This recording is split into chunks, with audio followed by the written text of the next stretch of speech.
The great magician Olba is back. He's this amazing Tekken statistician who each season brings us numbers on things like rank distribution and character usage, and it's honestly some of the best Tekken content that gets made because we all speculate about these numbers all the time. We all have our own pet theories on certain ranks and certain characters, but to see it all neatly laid out in actual numbers and diagrams like this is so incredibly precious, and I can't wait to jump into the numbers and to extrapolate a bit from them. I just want to say here at the beginning that, we have a saying in Sweden, there's lying and then there's damned lying and then there's statistics. And what we mean by that is it's very easy to use statistical analysis to, for example, push a certain narrative, to be willfully deceptive using numbers like this. So while I think this is genuine and interesting information, it's also going to be a bunch of opinions of mine, and please take everything with a grain of salt. Before I go to the numbers, I want to talk briefly about the fact that my channel recently went past 30,000 subscribers. I understand that that's not interesting to everybody, so I'm going to put a time code in the description so you can skip ahead if you want to. But my mother called me the other day. She checks my YouTube every once in a while on her iPad, and she saw that I have 30,000 subscribers now, so she called to congratulate me, and she was like, so what's the next step? Have YouTube been in touch with you now that you've achieved this? And I had to explain that while it is amazing and incredibly humbling that 30,000 people have chosen to follow the silly content that I make, in the grand scheme of popularity on YouTube, it's still a very small channel. It's not like I'm exploding into a successful career in content creation, but that doesn't diminish how much it means to me personally in any way. Me and my girlfriend celebrated. We made a nice dinner together. There was a new craft beer that came out that we wanted to try, so we shared one of those, and then we laid a big puzzle, 600 pieces, this beautiful picture of an old castle. She's really into like architecture and old buildings and stuff like that, so we had a lot of fun. And then I woke up this morning, I was still feeling myself, so I went out and bought myself a new shirt. I hope you like it. Basically what I'm trying to say is I'm having an amazing week thanks to you guys, and I wanted to take the time to express my gratitude. I know I don't do that enough, and I'm sorry. I think what I'm most grateful about is the fact that I've been able to make it this far, doing it the way I am, and that comes down to you guys. I'm not doing YouTube the way you're supposed to. I've never in any of my videos told people to like and subscribe because I don't want to. I don't advertise myself on other social media platforms. I never try and be deliberately inflammatory or clickbaity unless I'm doing it as a joke. But you guys showed up anyway, and that makes you even more precious to me. I feel like you're here because you want to be, and that's so cool.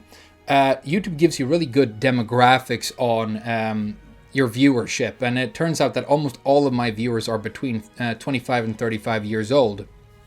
So you're adult human beings, and I think maybe you appreciate the fact that I'm not necessarily super high energy, screaming at horror games or trying to sell you a t-shirt with my face on it. So I'm going to keep on doing it the way I have in the past. The only difference I see happening this year is I've done exclusively Tekken and a bit of like Soul Calibur in the past. I want to do some content on Diablo in the future as well. That's the other franchise besides Tekken that I've played for a really long time and that I'm pretty good at, but there's a lot of fun stuff happening in Diablo right now. Resurrected is coming out, Diablo 4 is coming out, there are new seasons for Diablo 3 all the time, and I've been a recently high-ranked solo greater rift pusher in that game as well, so maybe we'll do some tutorial content or let's plays in Diablo, but it's going to be mainly Tekken going forward as well, so don't worry. Thank you again for being here. It does mean a lot to me. I have a really bleak outlook on stuff like social media.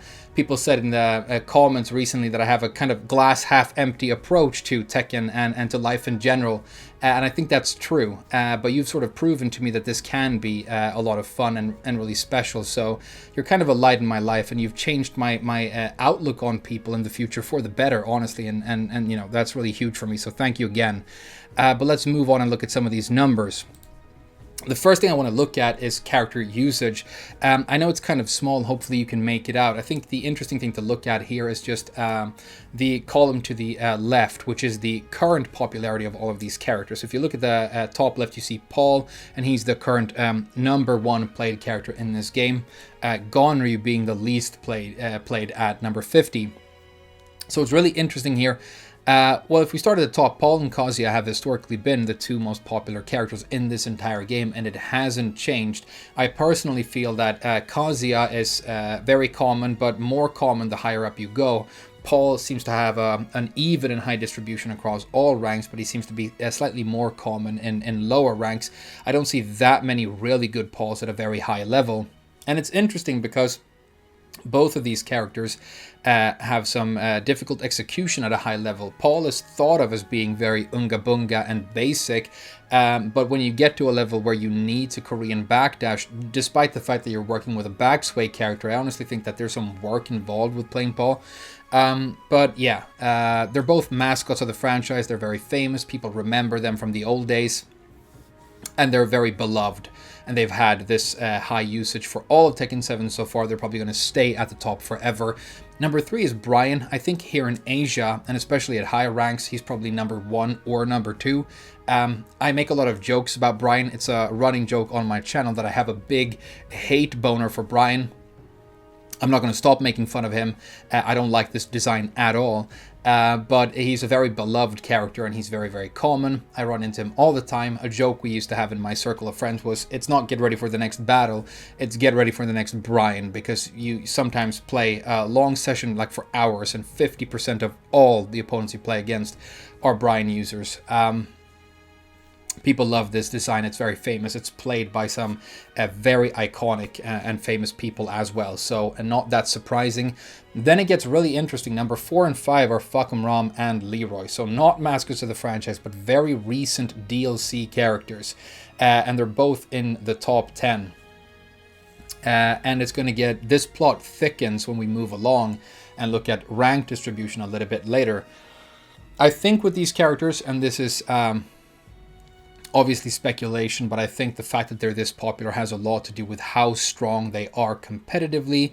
They're also pretty simple to use. There's not a lot of difficult execution here, so you get that good combo of high power and really, really easy execution. And I think it's easy to criticize people who use these characters and say, you know, you just want to have a competitive advantage. But it's also the case that, okay, you play a character and you start winning a lot, and that's fun, and all of these like chemicals in your brain are exploding, and it's pleasurable, and so you tend towards those characters. It's not necessarily, you know, people trying to maximize advantage. People just tend to like characters that allow them to win more.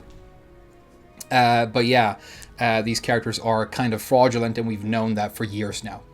Then we have Armor King at number 6. Kind of surprising because I don't see that much Armor King, but he is probably the most successful DLC character we've had in this game. And what I mean by that is he's high popularity, but I also think he has some decent balance, and he's fun and cool to play. It's a big credit to the Armor King playing community that he's this popular and this loved, despite the fact that he's not like super broken and super easy to use. I think a lot of people play Armor King because he looks cool and because he's fun to play, and it's great that there still are characters like that. So big kudos to the Armor King community, I guess. But I think he's popular enough and has been beloved enough in this version of the game that it's kind of likely that he will be in the base roster of future games. Kind of along with King, they sort of go together, and they're both cool and iconic, so I'm happy about that. I really like and enjoy the design of Armor King, even though I don't play him myself. Number 7, Dragunov, and then we have James and Double James for 8 and 9, and then King at number 10. The next DLC character is Negan, who shows up at 12.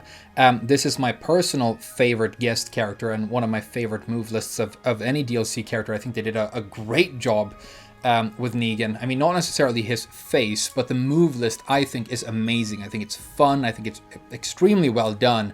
And like I've said in the past, I really hope it means that we have a new original character in the next game that uses Negan's move list. They can't use Negan because that character is going to go because of licensing and because of the fact that Walking Dead isn't going to be a thing anymore. But this move list is delicious and it deserves to be in the game. So, you know, you make a baseball themed character. Baseball is huge in Japan. And then you keep some of the great ideas from this move list going forward. I really hope that will happen. And then there's a big drop in DLC characters all the way down to the next one being Noctis at number 20. So that's your top 20. If we look at the bottom, the least played character in the game is Gonryu. This is despite the fact that Gonryu is definitely very, very good. I guess people don't like the combination of him being sort of a fat dude and kind of a silly goose and kind of annoying and making noises. I guess that's the part that doesn't appeal to people, because the character's strength is definitely there. I think this character is amazing. Some of the best lows in the game. His down 4-2 is amazing as well. Damaging incredibly high. Combos, the wall, the hit confirmable wall splat string, extremely high power. But he hasn't found a big audience in this game, which is sad. He's a late addition as well. So if you know, one character is going to be neglected going forward, it's probably going to be Gonryu. Then we have Panda, and what I think you need to realize with Panda and Kuma is that they are essentially two skins of the same characters. When you look like at numbers like this for them, you need to add those numbers up. So I don't think Panda is the actual 49th character here. Her and Kuma need to go together and be higher up. So the bottom three are Eliza, Zafina, and Gonryu. And the interesting part about that for me is that Zafina and Eliza are my two main characters, the two characters that I play the most and are the best with, the only two characters that I've been max rank with. So these are like the characters that I'm most interested in and use the most, and yeah, they're at the very bottom. So I mean, I'm probably going to have a big character crisis going into the next game. But I think I have to be honest with myself and realize when I look at this that, you know, I think that I play these characters because I love the way they look and feel and all the rest of it. But it's obviously also the case that I'm a chronic hipster and I go for characters that are rare. And I think that's because I feel like it gives me more of an opportunity to express myself. You know, you look at Kazuya, he's that common, but then he also only has like 4 moves in his common repertoire. So almost everybody who plays Kazuya plays the same. And then it's about, you know, how good you are doing that small number of very specific things. But with these less explored characters, there's more of an opportunity for you to do your own thing. I guess that's the way I feel. And then my other characters, Bob is somewhere in the middle, but kind of low. The most popular character out of the characters that I play is Miguel at number 21. I'm so happy to see that he almost made it into the top 20. I would have expected him to be lower because I don't see a lot of Miguel, and I still think that this character is very weak. I know he's been buffed. I know Glaciating and other people are doing very well with him, but I think that's credit to the players, not the character. I think he's still very weak. One of the weaker characters in the game, but, you know, that's my own biased opinion. But maybe Miguel can make it into the base roster of the next game. If he doesn't, then I hope there's some cool new original characters for me to use. Otherwise, I'm going to be in trouble. It's important to note that character usage isn't the only thing that the developers go by when they decide the roster for the next game. So this is not like a blueprint for what's going to happen in the future, but it is, you know, one indication. Okay, let's look at some ranks. This is Mighty Ruler, which is the first rank I picked because I think it's a kind of middle-of-the-road sort of intermediate rank. The average rank in the game is Brawler, but I think that's inflated by, you know, how many people don't really play ranked in a non-casual sense at all. But anyway, looking at Mighty Ruler, we can see that the numbers we saw earlier are reflected. Paul, most used number 2 being Kazuya, and then the other really high ones that we see here are Armor King, Brian, Fahkumram, and Leroy. And then if we move up the ranks a little bit, I want to talk about Raijin next. You get this question a lot with ranks, like when are you a good player and when, you know, have you made it to the high ranks or whatever, and that's very relative. It's very difficult to explain, but for me, my own mental sort of marker for that is Raijin, because it's a decently high rank, but it's also the first rank in the game that you can earn without any pity points, because all the way up to Fujin, you gain more points for winning than you lose for losing, but after Fujin, so the Raijin promotion, you get no help anymore. And I know that sounds like a negligible and small difference, but it turns out, I think, when you look at rank distribution overall, that small differences are actually big differences. But you can see the same trend continuing. Eliza remains very, very low. I think at Mighty Ruler, she's the least used character in the game. Remember, you have to add Kuma and Panda up. Then we move up to True Tekken God, and you can see that a couple of characters are really overtaking all others. Number 1 in the game being Leroy, and then Fahkumram at number 2. And then Brian as well, who has a really, really high, who's really common at this rank. And then moving up a little bit further still to Tekken God Prime, we can see, I mean, some really, really dramatic and interesting numbers. Leroy and Fahkumram so far ahead of all other characters that it's completely crazy. I didn't include Omega here. I think Tekken God Prime is a more interesting rank to look at because Omega is so difficult to get right now that a lot of people pool at Tekken God Prime. So it's an interesting distribution to look at, I think. But I mean, Leroy and Fahkumram are so represented here that it's honestly kind of crazy. And I think the big thing to take away from that, to realize when you look at this, is that these characters are pretty much completely fraudulent. And I don't want to be mean and like unfair when I make videos like this. I don't want people to come away from one of my videos like feeling bad. But I think most of us have known for a long time, and the numbers reflect the fact that these characters are just so insanely good, simplistic, and effective, especially online, that it's almost impossible to earn points or wins or ranks fairly with them. They are just these fraudulent carry characters, and we make fun of each other's characters all the time. When I talk with my Tekken playing friends, you know, I'm an Elisa player, so I'm a fucking hentai 2D bitch with my low crushing hell sweep and my snake edge and my dive kicks. I make fun of the Mishima players because they only have 3 moves and so on. But I think that is different from when we are critical of Leroy and Fahkumram. You have to realize, I think, if you play either of these characters, that when you show up, you get to sit at the fucking kids' table and you shut your whole mouth. You speak when you're spoken to, which is never because nobody wants to talk to you. That's how we genuinely feel, I think, about these two characters. Despite the fact that they are cool looking and have decent, you know, move list design, it's just the balancing is way off.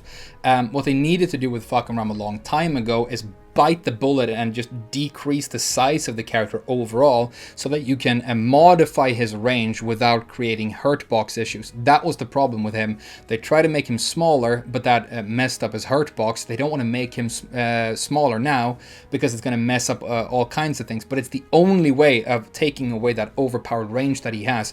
The character needs to be smaller. His limbs are too long.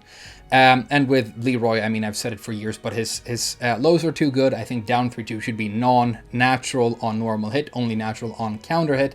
But there are a bunch of things with this character where he just loops into stands over and over and is completely unreasonable. So there you go. Some really interesting numbers. This did not include Lydia. And it's also very important to note that, especially at the higher ranks, is where you have all the cheaters pooling. I think it's reasonable to assume, just because of what we've seen with players in the past and these numbers, that Kazuya is probably the most common cheater character. And that is not, you know, a knock on the Kazuya playing community. I mean, maybe they have fragile egos because they're Mishima boys or whatever. You know, all jokes aside, it's a character where you stand to gain a lot by actually cheating. You know, if you're playing Leroy, what is a macro going to do for you? You know, nothing. But a macro for the Electric Wind Godfist, so you can get it perfect every time, is going to make a huge difference when you play that character. So I think that's another reason we see more Kazuya at the top, but there you go. Really interesting. I probably won't have a main character for the next game, but I'm going to play this game for now. I'm playing a lot of Bob right now. I'm loving it. I recommend you check that character out. Thank you so much for watching the video, and thank you again for supporting and watching me. I also want to give a quick shout out here and a thank you to Arya the Blasted Salami. I think, because I don't have social media, you know, I don't have all these other platforms, but he managed to slink me an email when I still had email, when this channel was very new, and asked if I wanted to meet up at EVO Japan, and we talked and we became friends. If that hadn't happened, you know, I wouldn't have been able to get to know him, then go on his podcast and have him introduce me to all these other people. So I think the fact that this channel has gone well, you know, has a lot to do with him as well, and I'm very grateful to him for that. It's crazy that because of that, I've ended up, you know, getting to know some of the Tekken content creators and players that I've looked up to. It's crazy that I can go on Twitch now and like talk to a legendary Mihawk or Main Man, and they're like, "Hey Frame," and they know who I am, which is, you know, insane to me. So it's been a wild ride. I'm not going to slow down. I really enjoyed doing this. I hope you enjoy doing it with me. Thank you again, and I'll see you guys again very soon.